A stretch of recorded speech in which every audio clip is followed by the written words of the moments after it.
pod, aka People of Detroit. We wanna put people on. You know what I'm saying? We wanna get the world to know more about Detroit. Well, what makes us different at the pod is that we want to have real stories by real people and it displaying real triumphs. At the end of the day, in Detroit, one thing we know how to do is hustle harder.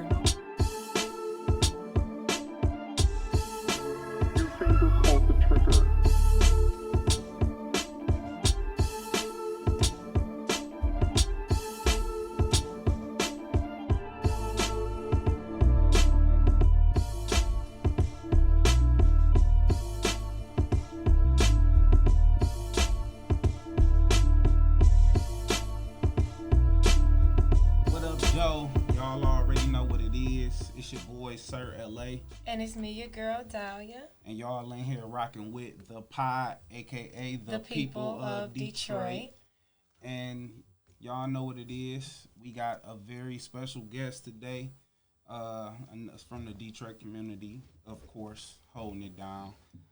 She is a respected mastermind coach. She is a life coach. Hell, she's even an author.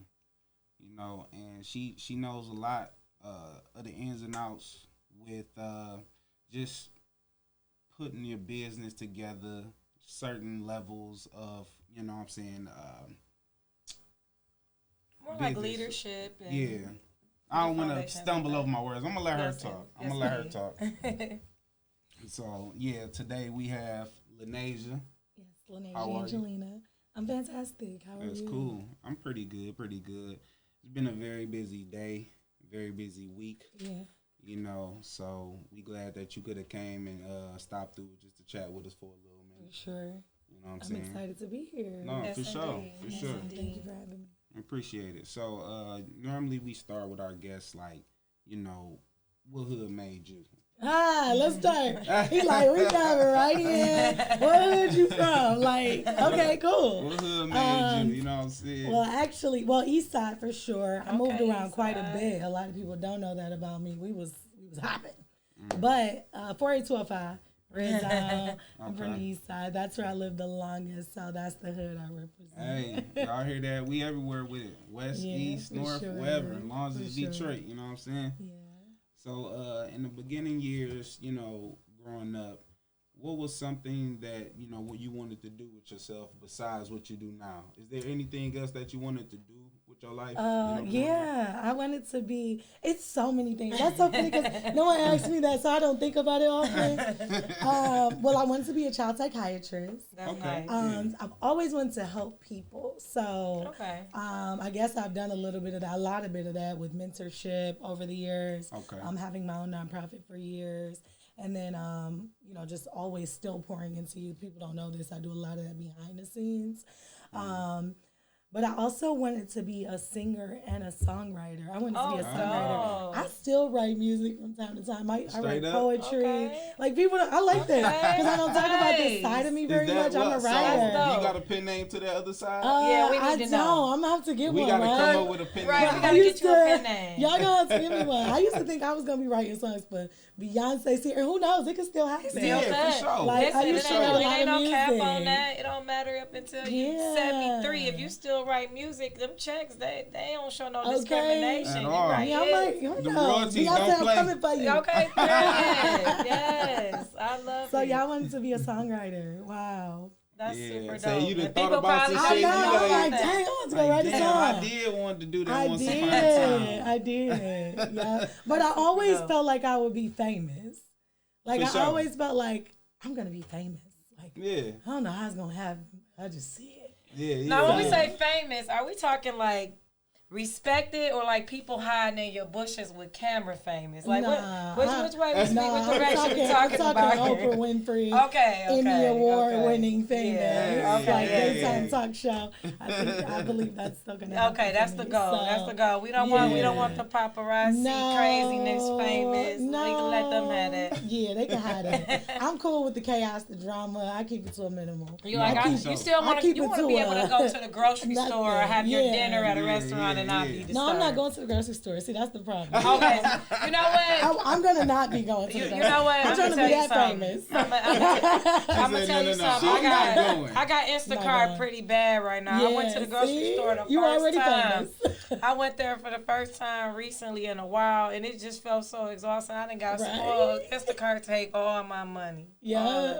Lord, it's worth it. It's worth, and I don't utilize it enough. I utilize it a lot in the winter. Okay, yeah, if it's snowing, consider me in the house like I'm hibernating. But yeah, once you get accustomed to it, you can't go back. No, I'm trying to get that type of rich where everything on auto pay. No, that's the look. Yes, see. Talk about the grocery store. She already living a life. She already living a life, man. Man, my account don't like them fees they be charging. Y'all be that's taxing, the convenience fees. The convenience fees. I'd rather give all that to my driver. I'm just saying. All right, I'm off my soapbox. No, you good. You said your piece. So, what high school did you go to?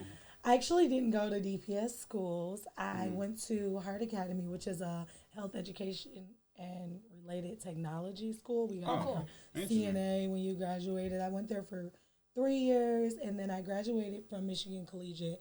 They're both small public charters. One's in Harper Woods, and one is in Warren, Michigan. So very small, no football team for the first one, so hardly any high school. You know, shout out to my high school. All right, shout out to that. You know what? I went to a charter too, and we had a couple high school too. things. We didn't have football. It is different. It's different. Graduated with like 52 kids. Shout out Western Academy. It was very small. Shout out Detroit Community High too. Right.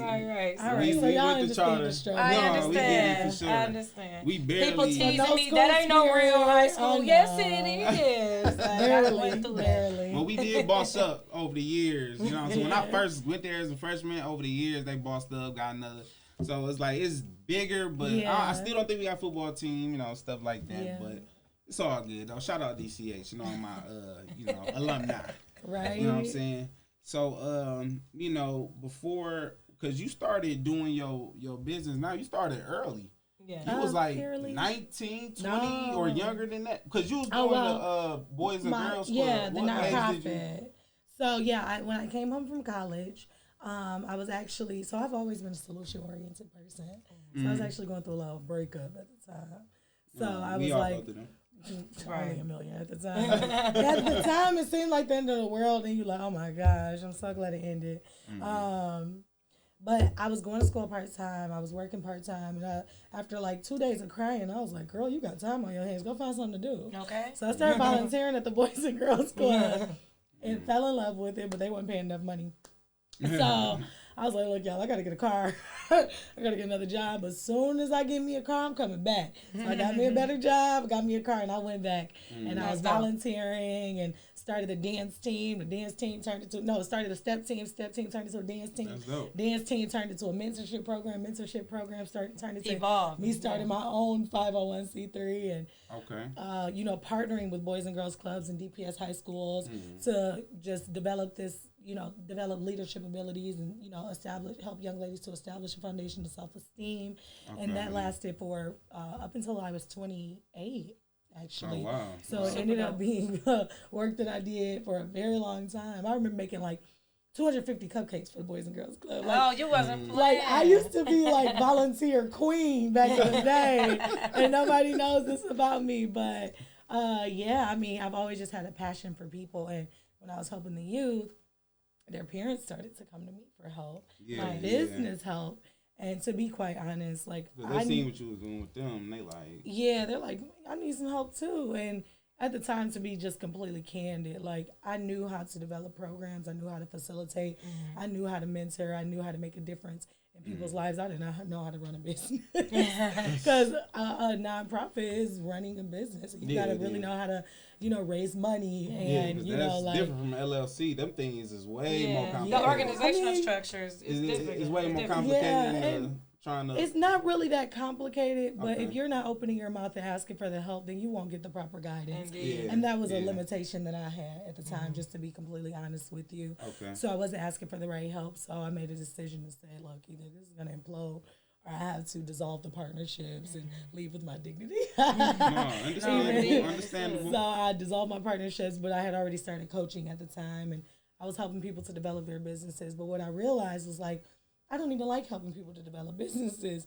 I like helping people to develop themselves, because when they were coming to me, I would realize that they needed more. It wasn't that they didn't know how to run a business. It was that they didn't even know what they wanted to do. They were trying to do what they saw people doing on social media. Yeah. And even though I was helping young ladies to establish their foundation of self-worth and self-esteem, it was innate for me to see that limitation of other people and want to help them to develop that. Right. Also, so that evolved into me becoming a coach. And I got the proper guidance now. We'll say at the next level, I was asking, I'm like, what do I do? Where do I go? Who do I talk to? Right. God told me this is what I'm supposed to be doing. So where can I get the proper support? And that's actually been one of my greatest strengths in this season, is just being like, hey, I don't know. And how can I get the help to get into this new realm? And especially when you're elevating and, you know, moving into new spaces, you're like, how do I navigate through this new space? You know, there are blind spots that I have, and I want to operate on the next level, and I don't mind not being the smartest person in the room. I need the information, and I'll pay whatever, I'll invest whatever time, I'll, you know, serve whatever mentor I have to get the support that I need, pay to get in certain rooms to network with people, whatever I have to do to get the support that I need. Now, I hope y'all heard that, like, loud and clear. We always stress that theme here as far as investing in yourself, because what I really appreciate is that transparent moment, because as I'm seeing with building a brand that deals in retail side of things and manufacturing, I'm learning a lot, honestly, because I had to hold myself accountable and realize, like, I really need help, because I have a hard time asking for help as well. And especially for me, it's more like trauma-based and psychological. When a lot of people let you down, or when you've let yourself down, sometimes it's difficult to be vulnerable and open up and ask for that type of help, or to allow people to come in and let you, and they know that you don't know things. That was my struggle. So once I was able to put that part aside and really ask for help, really put the money behind the brand, really put the money, like you say, to be in certain rooms and do certain things, I started to learn more. And it's a lot of people who in some ways may feel like, you know, why do they need to pay for everything, or they may not have the funds for things, but it's just look at where your money's going and allot those funds in towards investing in yourself. Yeah. Because it's a lot of people that'll get their hands on money and they'll choose to do other things with it and not invest. And like you're saying, if they can put themselves in the right situation, in the right room, you'd be surprised how far your business can grow. It's crazy that 4 years ago, I literally started selling product in one small box out the trunk of my car and to coworkers.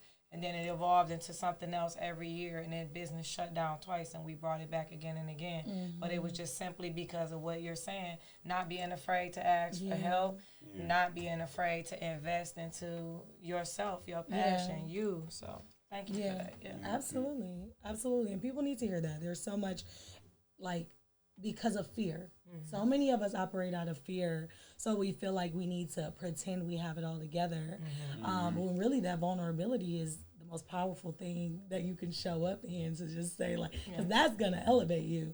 But you pretending at the time where I had this shame, I was carrying this shame and this fear of, like, what if I'm found out, right? Like, what if they find out I don't know? Like, the best thing that can happen is somebody find out you don't know so they can help you. That's right. You know, but if I'm just pretending I know, I'm shutting myself down from getting that help. Exactly. So, but obviously that was a blind spot that I had, you know, a limitation. But obviously the community that we come from, no one's being vulnerable. No one's telling the truth about where they are, the kind of support that they need.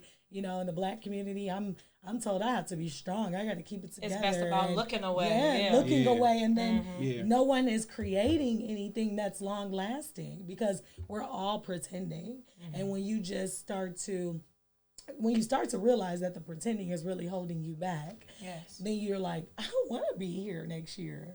I got to start to keep it real with myself, keep it real with everybody else, so that I can get some support.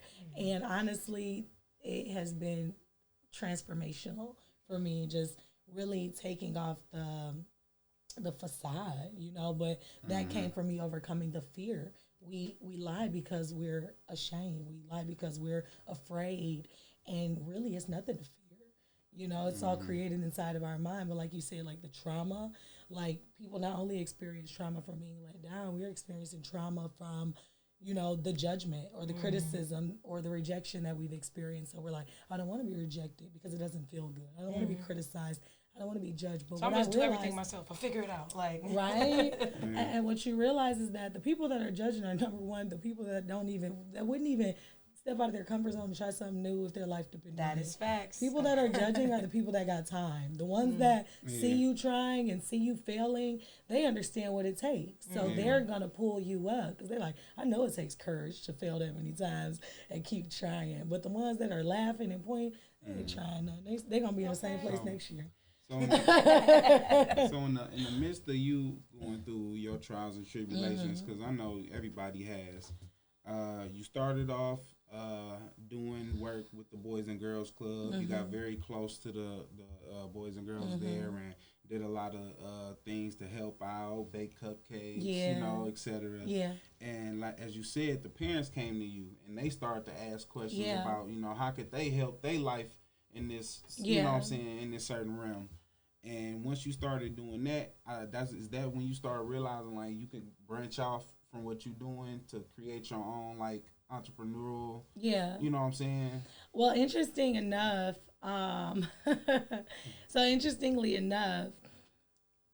I was not thinking about being a life coach. I'm like, cool, I'm a business coach who just helps people. Like I was just digging naturally. Right. I never met a life coach, didn't know a life coach, knew nothing about life coaching, and one day the Holy Spirit was like, life coach, global coach. Like I'm talking I got this relationship with God where he liked to tell me to do the most outlandish things. And that's how I know it's God. When people are like, how you know it's God? I'll be like, because it didn't make sense. Like, because I would have never thought of it in a million years. So, you know, he gave me this vision. I was like fasting a lot in 2017. And he gave me this vision for a coaching agency. And, well, at the time it was company. And I'm like, all right. So I literally was like writing this thing down. And I was talking to the only life coach that I had met. I just met her, right? Okay. See how divine that is? Yes, I had just met her at the church that I joined like months before. And we ended up, because I was hosting like leadership trainings at my church. I became like the leader of leadership. It was crazy. I was doing leadership workshops. I mean, because I had developed and led a team of mentors. I was raising money for my nonprofit. Like, so I did have leadership ability. Yeah. I just wasn't the strongest at business. I was like, again, stifling myself because I could have learned more. Right. Open my mouth. I was just going based off my innate ability. And we're talking one day and she's like, you're a life coach. And I'm like, okay, like, cool. She's like, no, you should come to my office and like, we can talk about it. I'm like, she's trying to sell me something, but I'm gonna go. So I went, cool, it's all right. We being sold all day. Let me go see what she's trying to sell. Right. So I go to her office and she tells me about this coaching program and what she does and how she helps people change their lives. And all I'm thinking is, girl, I ain't got no money to invest in this program. I'm like, I hear what you're saying. All you're hearing is how much it costs. And right, that's what happens when you're in a scarcity mindset. You're like, look, I feel you, but thanks. Thanks for the guidance, right? I go home and like 2 weeks later, I had invested in her program. Didn't even have the money, but I was like, y'all got a payment plan? I was like, y'all got a payment plan? We gonna get it right. And at that time, I was in a really financially tight spot, but I believed in this, and God was telling me to do this. So I stepped out on faith. I invested in the program, and my life has never been the same since. Like, I was awesome. Really developed in that time, and since then, it's just been like a faith walk of just trusting God's word, putting one foot in front of the other, and He will always order your steps if you're doing something. Facts. Like, you gotta do Say something. You gotta do something. People want to lay there and be like, God, lead me. He like, if you just put one foot in front of the other, the path will be laid out for you piece by piece. But you just laying there waiting on Him to pick you up and carry you over the threshold. Faith without works is dead. Yeah, 100%. Yes, so indeed. It was really just, my passion for people, my ability to be courageous enough to take the first step, because I didn't know all the steps. Right. And honestly, almost 5 years later. 5 years. Wow. Yeah. That's dope. 5 years. And that's when, and you said that's 2017. Was that the when you started the Rise Coaching agency? I started coaching in 2017. I got my certification in 2018. Okay. And then I was like practicing, just like, hey, y'all want to, let me kind of coach for you for free and, get some Kind of get your feet wet a little bit. Yeah, and that's good like, because you were getting yourself grounded. You were getting your technique together. Yep, so, 100%. So, and then 2018, I became certified, and then I started charging people $35 an hour. I'm talking, y'all. It was tough, y'all. I'm like, why am I doing this, Jesus? And I was charging people $35 an hour to coach, and then after that, what was your question? Because I was going somewhere with this. I forgot. I think you answered when it. I started coaching. Rise and Be Great. Oh, the Rise. So yeah. So Rise coaching was actually Rise and Be Great. Okay. Back then in 2018. So when he said agency, my initial thought was like, cool, I'm gonna have coaches like. Now my initial vision was agency, which was uniform. Okay. And then in my mind, I tell myself, well, I'm gonna be a leadership coach because no one's gonna understand personal development in corporate spaces. Like I'm like, I hear what you're saying. I know you talking personal development, not knowing what the pandemic was gonna do for the world, right? Ain't that crazy? Or the people's mental capacities to handle it and process it. Yeah. God told me this 5 years ago. Like, we are bringing personal coaching to corporate spaces, and all this time, I'm like, all right, God, I hear what you're saying, but I'm gonna go leadership because that doesn't make sense to nobody. So I get all these other people in the agency. That agency does not go well. I end up relaunching the agency last year because, interestingly enough, during the pandemic, because Lanasia, the coach, was doing good. I'm like, I don't need no agency. You know what I'm saying? Like, we're gonna put the agency down because when God gives you a vision, it just doesn't always make sense. So you're like, and then you try to mold and fit into, and God's like, I didn't tell you that. I told you personal just stay on this path in professional spaces, and you're like trying to make yourself a leadership coach, and that's not the gift. I told you your gift will make room for you. So I'm like, it don't make sense to people, God. So like, F what you talking about. Like, this not making sense. So I set it down and just was obedient, still coaching, helping people. And with my personal brand, and I started to train coaches. People were coming to me like, "Do you train and develop coaches?" I'm like, "Listen, I'm developing a program, so let me train you. In exchange, I make you sweet, and then I'm gonna give you a little sauce, right. A little sauce to put you out here. Training people on the real art of coaching, the real techniques of coaching, because it's not advising, and everyone just puts life coach in their bio, and now they're a life coach, and there's no shade to anyone, because if you're passionate about something, do it. But what I'm saying is art is a skill set. Coaching is a skill set. It's the skill of masterfully coaching people beyond their perceived limitations. And you do that by challenging their critical thinking abilities and with calibrated questions. And if you're not really into the art of coaching, then you're limiting yourself and your capacity, and you're also limiting the person. But I'll get to that. But what I'm saying is 2000, when I started to train those coaches, both those coaches were like, God told me to submit to whatever you're doing. I'm like, God, ain't no agency over here. Like, I hear you. This is Lanasia, the solo coach. And he told me in 2020, scale your impact. I was like, okay, cool. We back to the agency. Started developing, and a year later, I relaunched. And April 1st was our first year. And Nice. I've developed 7 coaches in the past year. I have 50 people on the wait list.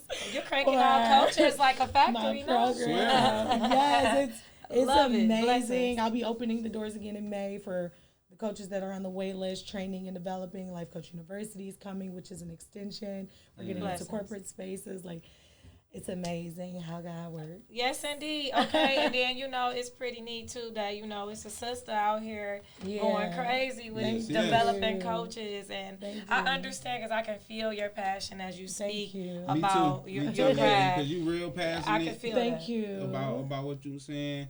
So even in your book, the Balance book. Yeah. You know what I'm saying? You want to talk about that a little bit? With the 21 days of guided motivation and meditation. There you go. I love when people ask about the Balance book because everyone's like, it's clickbait. I tell people it's kind of clickbait.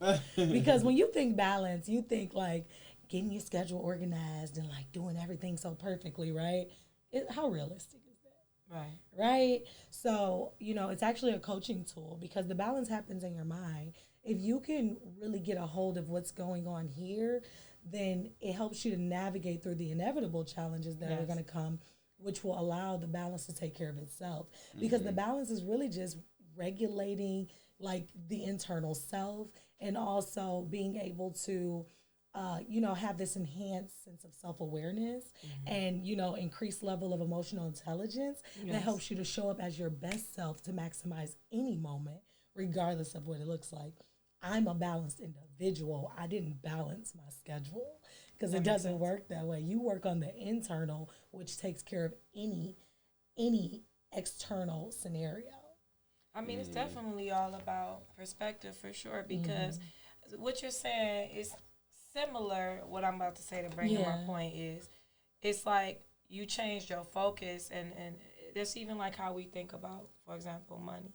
If you look at money as just, I'm going to work to make money, you'll always be broke. But if you look at money as a tool to invest in yourself and to grow. So it's the same thing in having balance, is making sure that your inner self is balanced, your mind, everything is in sync, and then your output is going to be 100%. Great. Your output is going to be balanced. It's that same thing where you just changing your mindset and your focus, and everything will come out for you the way it's supposed to in divine order.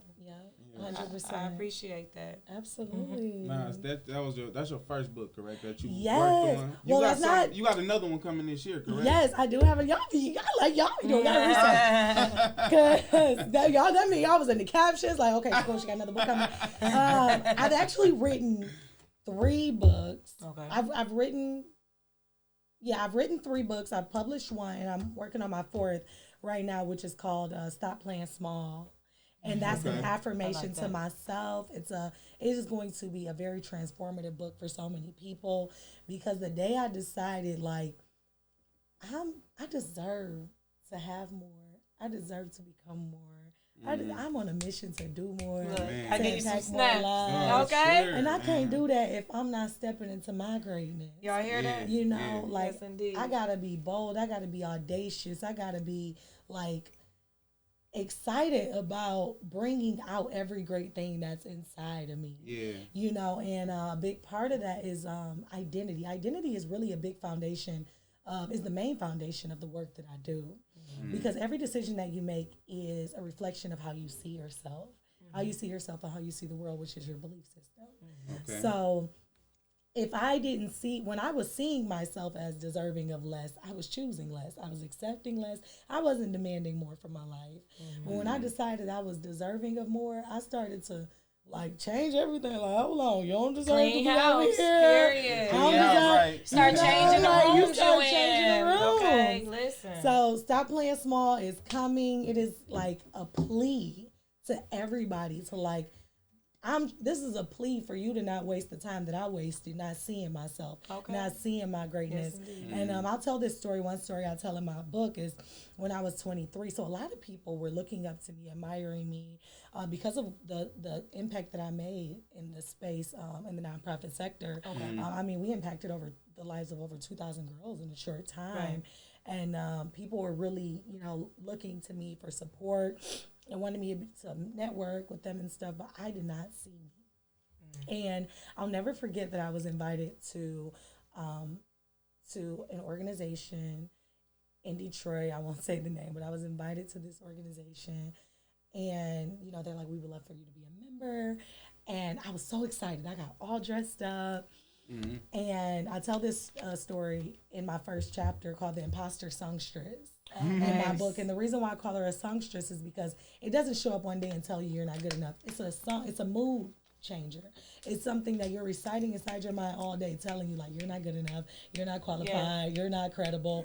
And so that song changes your mood, and you start to get into the flow of that music, that narrative that you're playing inside your mind. And that narrative was telling me at the time I wasn't good enough. So I pulled up to this place, y'all, and I'm sitting in the car, and I'm all excited. And I'm like, well, let me see who else is a part of this organization. And I'm 23. I'm in my little beat-down Jeep at the time. And it's judges, doctors, prestigious individuals, directors of schools, and I'm like, I drove home, y'all. I drove home. Psyched yourself out. Psyched myself out, not thinking I was good. And it's a story that I'm like, I promised myself, never again. Like, you will never not feel like you're good enough. Even if you don't feel like you're ready, you better dive all in and let the room shake you up. Let the room chew you up and spit you out if they need to, but you better go in. Because there's no way I'm ever going to count myself out when I'm a king's kid, when I'm made in the image and likeness of God, and people need my uniqueness in the room. If everybody is the same, they probably had a pouring time without me. They needed me to be there. They was probably so stuffy that day. Listen, look, I came in here to be the life of the party. Right? Okay, period. Right. I love it. I love it because it's like at the end of the day, we always say too, look, the famous quote from Wayne Gretzky: "You miss 100% of the shots you don't take." So you increase your chances if you take those shots. So definitely. Yeah, for sure. That's how it was with us when we started this podcast. Shout out Natural Nation up at 12 Volts. Come holla at us. When we just started doing stuff like that, everything just started coming together. It's so, I swear. And people were getting removed and opportunities were coming. People just going this way, we this way. You know what I'm saying? Last year was crazy for us. We went through so much loss and so much just crazy stuff. And then beginning of this year, January, we like, man, we got to do something, man. She wanted to get Natural Nation out, out in the world. I'm thinking about this. I'm thinking about a podcast. The name coming together for the podcast. We found somewhere. We talking to this person. Now we doing it. Yeah. And it's just like the more we do it, the more shit come to us. It's like, you know what I'm saying? And it's just like how you were saying, it's like when you do, it comes. You know what I'm saying? 100%. Just like you say, when you sleeping on the couch, you chilling like, man, God don't never bless me. I know He'll never bless you. He said, hey, get up off the couch. What's the Elvis you're sitting at the get up off the couch. Come on, man. Anyway.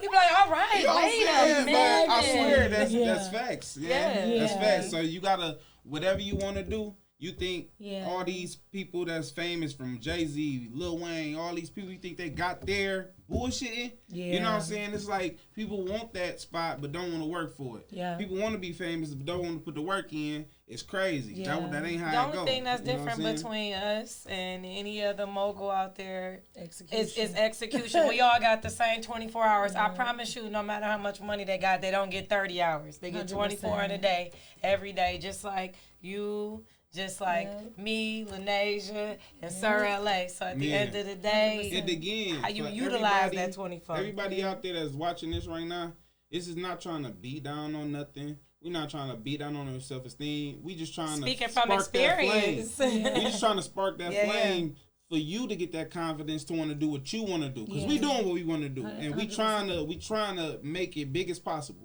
So it's just like, hopefully y'all watching this, y'all could get some insight from Dahlia, get some insight from Lanasia, or even from me, Sir LA. Because our shit was not as easy as it looked. You know what I'm saying? So we do appreciate everything that you kicking today. You know what I'm saying? And another, I wanted to bring this up too, because you don't have no children, correct? So ain't it funny? Ain't it funny? She done took care of so many people kids. She done helped so many people, and she ain't got no kid. But you do got one kid. His name Prince, right? I'm not gonna talk about Prince. Prince is gone. I lost him in a custody battle. Oh, really? But he not gone, but he gone. He ain't my son. But at one point in time, you know what I'm saying, that was your only kid. That's your only kid. I ain't trying to hit no. No, you good. You know what I'm saying? No, you good. But I was just trying to point out the fact that I was trying to point out that she helped thousands of girls, thousands of kids, and she don't have any kids herself. Not saying she don't probably want to have none. She just, people. It shows that you can care and still want to make an impact in the community in some way, shape, or form. Because at the end of the day, it does take a village. So sometimes don't look at a person just because they may not have kids that they can't impact other kids in a positive way either. You know what I mean? So it's like you don't have to be a parent to help the youth. 100%. No, for sure. You know, I ain't mean to bring up. Oh no, you good. You know what I'm saying? Trust me, I don't feel nothing. I really want for real. Take the damn dog. I mean, I love the dog, but I ain't gonna lie. Like, I'm single, I'm young, I'm vibrant, I'm living life. I don't need no dog. Hey, talk that Everybody stuff. like, when you gonna get another dog? I'm like, little fur babies. Y'all be out like, gotta go get the kids, gotta go get the dog. I'm going to the next spot. Right. You can always look. At the end of the day, when it come all being said and done, when it's time, you may sit down and decide if you want to have a little baby, bouncing baby, or another fur baby. I'm having dogs and babies. I'm having all of it. I'm having the whole shebang at 35. Hey, I got 4 more years. Do your thing. Apparently, it's funny. I don't know if y'all saw my post the other day, but it was like, in 10 years, I was 22. I never did. That was 8.5 years ago. I was like, in 10 years, I'm gonna be a boss, and I'm gonna have my boss husband. My boy sent me that, and I was like, he was like, look, you got 1.5 years. Ooh. I was like, that's more than enough time. I think that's more than enough time. Look like, I mean, I'm already a boss. I'm my own boss. Hey, you right. already Hey. there. Look like I gotta, It's coming. It's coming. Listen, I'm gonna be honest. How me and him got together was so crazy. I'm gonna tell you this. It can really hit you when you least expect it. Yeah. Neither one of us wanted to be with anybody when we first met. Had no idea, and then we look like, so you was the one I was gonna fall in love with all this time. You, I guess so. We in here together, so you never know. Girl, I ain't even looking. They gonna find me. He looking for me. I'm in what they say. She was out in the field gleaning or working or whatever. That's me. I'm in the field. So I'm saying it's gonna get attracted right to you. You got to catch me, baby. Listen, she booked and busy. She ain't looking for that. You got to be booked and busy, too, to come this way. All right, look, I'm 100%. And you got to put it on the calendar if you want to date. We don't play about calendars. You want to talk about your the self-love is the new black? Oh, my gosh. Y'all taking it back. No. You still down with that? Or is that long gone? I want to talk about self-love is the new black. All right. Next question. Listen, okay, I'll say it. I've had so many business ventures. Like, as y'all know, y'all entrepreneurs. Yeah. So, as entrepreneurs, and this is what I tell people, y'all, try everything. Throw it up, see the stick, baby. When people be, and this is why I tell people, like, I always say I'm a retired overthinker. Oh. Because I be jumping off the porch. I need to do that. I haven't retired yet. Yeah, I be jumping off the porch. Whatever idea you have, listen, talk to any millionaire, billionaire.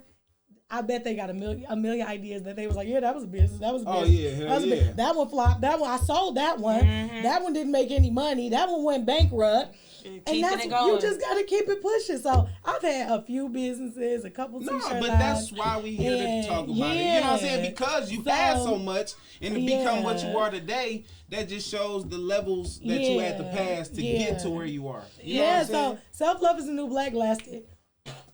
It was like that long because I really was just finding my way. I thought I wanted to have a t-shirt line. So I'd actually had a successful t-shirt line at one time.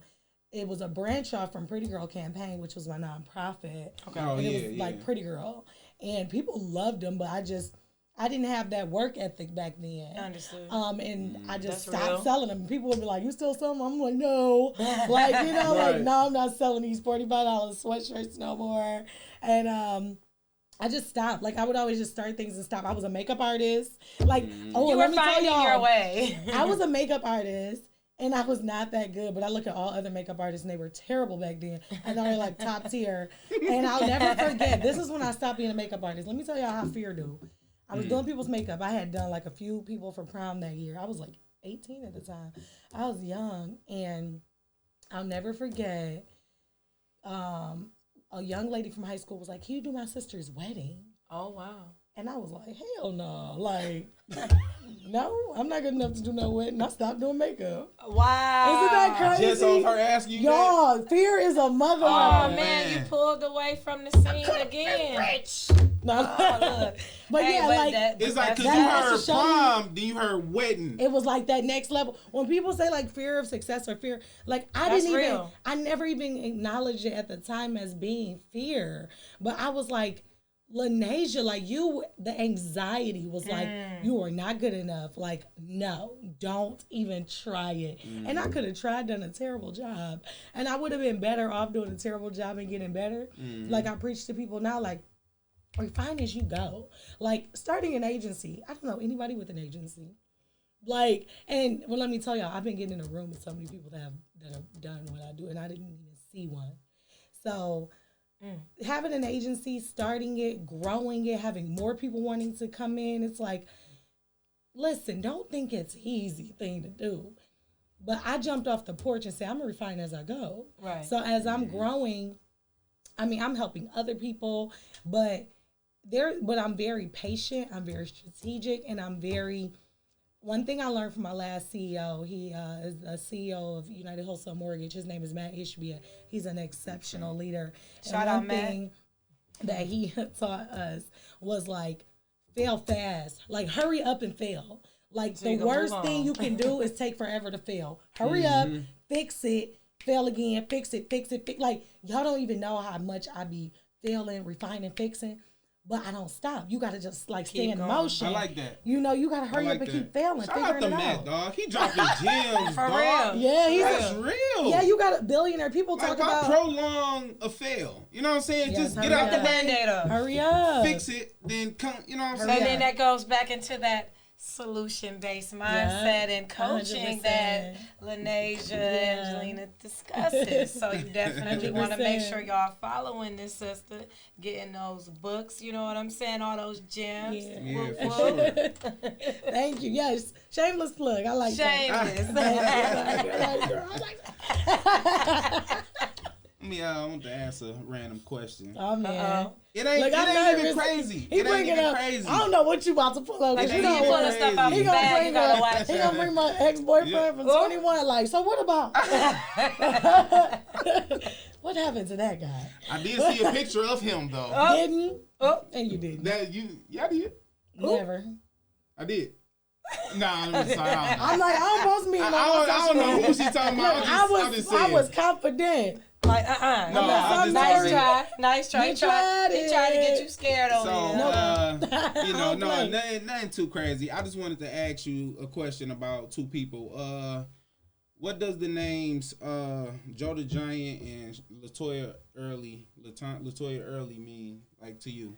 Joe's that person I talked about. Latoya and Joe trained me. Nice. I give them so many flowers. Okay. Because they were the program I went through first. Chase Gray Enterprises actually gave me my start at coaching. So I give them so much respect, the utmost respect, because of what they have poured into me. Like, they were the first people that I even knew were coaches.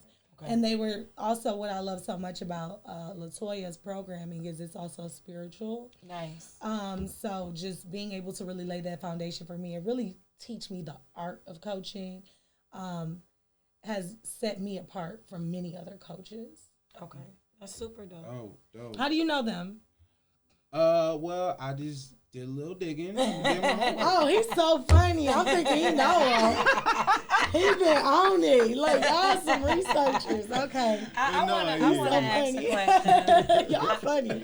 I want to know your favorite childhood memory in Detroit. Oh my God. Yes. I got so many. I got so, it's so funny because today me and my sister, we was like playing slides. Like, we was out there. Don't play with me. That's my game. Right? Yeah. I done got the 20 on that game. Look, I done got the 20 on that game. I can go. Don't play with me. We doing it before we leave. Yeah, okay? I'll take you a little. We ain't got time because we gonna go long, y'all. We ain't got time. But I got so many favorite childhood memory. Okay, funny thing, I got a whooping this day, y'all. But it was y'all know it's good when you get a whooping, right? This is our first whooping. Y'all know it was fun when you got a whooping, right? Nah, you already know. I'll never forget. My mama went to Bible. It was the first time I was left home by myself. Okay. Because my big sister, she was bad, so she was supposed to watch us, but she was always gone. My mom was like, we can't find her, she in the streets. You gonna watch your sister today. So I was 12. It was the first time, like, I stayed home by myself. So my mom's like, I'm gonna go to choir rehearsal, and then I'm gonna go straight to work, right? Mm-hmm. So one thing we used to do, my mama worked midnights. And my daddy was on the streets. So my mama worked midnights. Yep, you wasn't there. You were supposed to be, but you was out hanging and banging. Papa was a Rolling Stone. But anyway, my mom used to always like work midnights. So what we would do, when she went to work, she was like, all right, Street, like get in the house. You know, I'm locking up.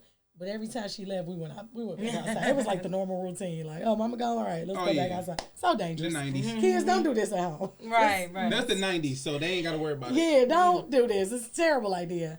But I'll never forget the first time I stayed home, my mom was like, I'm going to choir rehearsal, then I'm going straight to work. And I had all my friends in the crib. We was having a blast. I'm talking on house party, okay? We was having a whole house party at 12. All the kids from all the blocks. I'm talking house was deep. And my mama loved us so much, she decided to check on us before going to work. Ooh. I got everybody in the basement. We up there getting a whooping. Me and my little sister, because we weren't even supposed to be outside. We were supposed to be in the house. Ooh. My little sister, like, all I remember is my little sister jumping on the side of the porch, like, Mama here. I'm like, everybody to the basement. Y'all, we done got a whooping with all our friends. And this was a fun day, y'all. I'll never forget. We done got a whooping with all of our friends in the basement hearing it. My girl done came upstairs scared. My mama done found all the kids in the basement. They running up. Friend. Y'all, we was on punishment for like 2 weeks. Our friends was talking us through the door, but it was fun. No, that's real. Y'all was legends in the hood. That was epic. Y'all was legends in the hood. Threw a banger. And then got a whooping for the banger. You took a little L on the whooping, but your reputation was good. My mama was walking kids to their house, like whichever ones was left, like Chantel was in the basement. Like, not all the kids mad at me. It was tough, but it was a fun day. Okay, y'all forget days like that. If you so happen to watch this and you attended that party, make sure you drop a comment. I just want to know. If you watching this and you was there, we need to know. This one of those you had to be there moments. You had to be there. Especially drop a comment for the ones who got walked home. Oh, yes. I want to know who y'all is. That was tough. I'm like, you embarrassing me in front of my friends. Oh man, now I know back in the day, not back in the day, but like 2010-ish, before you started even realize what you wanted to do for real. I knew you worked at Direct Energy, correct? Where are you getting this from? Did that give you? Where are you getting? You gotta be a hustler though for that. You gotta be a hustler. That's what I'm saying. Did that help you? Did that build you? Yes. Did that build you to get door-to-door sales? Make you a soldier. Door-to-door sales build character in you that you would never imagine. I'm talking the grittiest job in the world. Yes. Because it really teaches you how to accept rejection. I did it for Quill, yes. I saw AT&T U-verse. And I did Quill. If you want to have some thick skin, do some door-to-door sales. Your rebuttal game is crazy right now. I already know your rebuttal game is crazy probably over the years. You will never be the same. You will never. I'm going to just keep saying this. You will never. Because to be able to be as somebody dope, they not expecting you, and you able to sign them up. Yeah, those bandwagon approach. Those moments are awesome. I signed up your friend. Hit him with that ice break. Oh, I like what you got in your yard. What is that? You're a Michigan State fan? Yeah. Hey, how you doing today? I said, I have a few. You get I'm telling you, like, that, when I did the AGTU verse, I used to be out in, like, Troy and stuff. Yeah. Man, don't white people out there, man. You got to talk. You got to know what you got to say. You got to know damn near what they about to say to respond back. And you got to be quick. I used to just get cussed out a lot because I was delivering to businesses, and a lot of them don't believe in soliciting. So that was fun. I did the B2B. Yeah. That was I did B2B too. Ooh. Actually, my B2B experience was softer. And maybe because, I don't know. It might have been a territory thing. Yeah. Territory definitely. Because where I was at, I'm going to be honest, I don't even know what township that was. They probably wasn't too kind to my people being around there anyway. And I'm trying to sell you some pens, ink, toner, and paper towel. They like, if you don't get your ass on, you're not from around here. So listen, I don't know. That's definitely some soldiers work for sure. Shout out to everybody doing direct sales. Yeah, for sure. Get your hustle on. Joke. It's no joke. I appreciate. I got the utmost respect for y'all. Yes, indeed. Especially they used to always say, if you can make it through a winter, you can make it in this business. I did not make it through the winter. I called my boyfriend like, yo, I'm on 7 Mile. Right. Yes, it's a wrap. I'm quitting right now. Middle of the day, I'm not coming back. It was like October. It wasn't even winter yet. It was fall. It was getting there. That's enough. Saint the path for me. And the money was good. The money is good at that age, you know. Right, right. Nevertheless, he done took it back. Where did you find this? Listen. You're feds. When we get people on here, I try to find stuff out, like, you know what I'm saying, to make people think. You know what I'm saying? I want them to be this.